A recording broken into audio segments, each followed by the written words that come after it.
Radio Rimba Raya ya. Jadi Tugu yang ada di belakang kita ini merupakan Monumen Nasional Rimba Raya. Nah, kenapa sih kok Radio Rimba Raya itu kayaknya sebegitu fenomenalnya, sebegitu spesialnya untuk kemerdekaan. Nah, tinggal Radio Rimba Raya lah yang belum dikuasai oleh penjajah Belanda. Jadi pada tahun 1946 sampai 1948 kalau nggak salah itu terjadi agresi militer kedua, di mana setelah bangsa Indonesia menyatakan kemerdekaannya pada tahun 1945, kalau bangsa kolonial Belanda datang lagi ke Indonesia dan mulai menguasai daerah-daerah di wilayah Indonesia. Bahkan pada masa itu Yogyakarta yang merupakan ibu kota sementara Indonesia itu sudah dikuasai oleh Belanda. Bahkan hampir semua wilayah Pulau Jawa itu sudah dikuasai oleh pemerintah kolonial Belanda. Tinggal Provinsi Aceh yang belum dikuasai oleh pemerintah kolonial Belanda.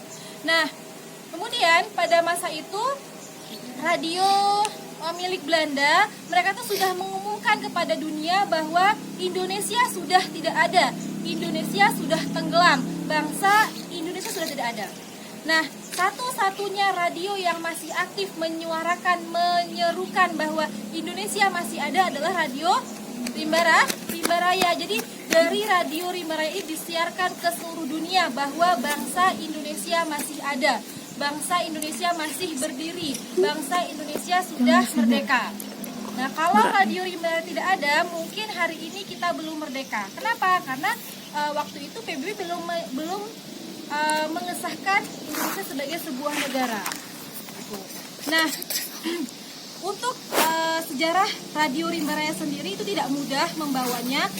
Radio Rimba Raya itu dibawa melalui pinggir-pinggir hutan, melalui hutan-hutan di Tanah Gayo, bahkan pernah ditaruh di hutan Burnibius. Pas ditaruh di hutan Burnibius, kemudian dipindahkan lagi, sampai akhirnya ditaruh di sini.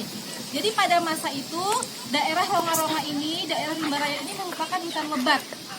Semuanya hutan lebat. Pohonnya itu dibawa melalui, sehingga tentara Indonesia itu berinisiatif taruh di atas pohon yang nggak kelihatan sama pesawatnya Belanda. Jadi waktu itu pesawat Belanda tuh udah keliling-keliling di udara Indonesia ini, keliling-keliling untuk menghancurkan semua radio-radio, menghancurkan alat-alat komunikasi yang masih bisa digunakan.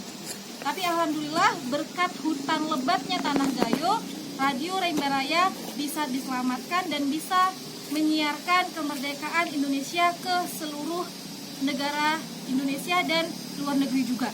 Waktu itu menggunakan 5 bahasa. Bahasa Indonesia, bahasa Cina, bahasa Arab, kemudian 2 bahasa lagi, coba nanti kita ini saja lupa, pokoknya menggunakan 5 bahasa. Sehingga negara-negara asing pun bisa tahu mengenai keberadaan bangsa Indonesia. Ustazah rasa cukup pengantar dari Ustazah. Jadi itulah sejarah singkatnya tentang Radio Rimba Raya ini. Jadi banggalah kita sebagai putra-putri Tanah Gayo, karena dari dataran tinggi Tanah Gayo lah disuarakan kemerdekaan Indonesia itu. Ustazah akhiri, wassalamualaikum warahmatullahi wabarakatuh. Mongin Sidi, karya Subagio Sastrowardoyo.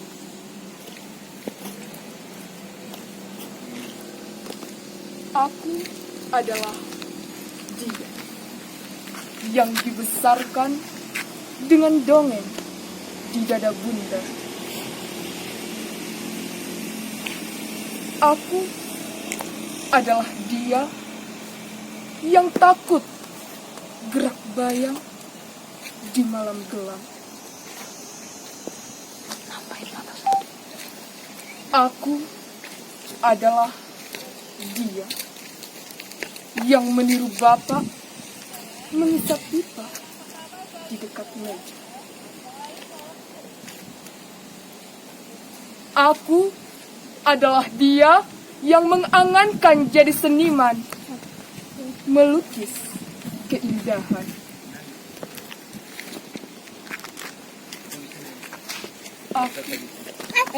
adalah dia yang menangis terharu mendengar lagu Merdeka.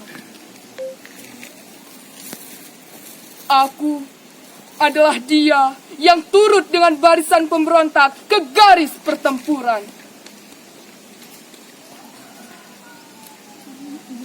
Aku adalah dia yang memimpin pasukan gerilya membebaskan kota.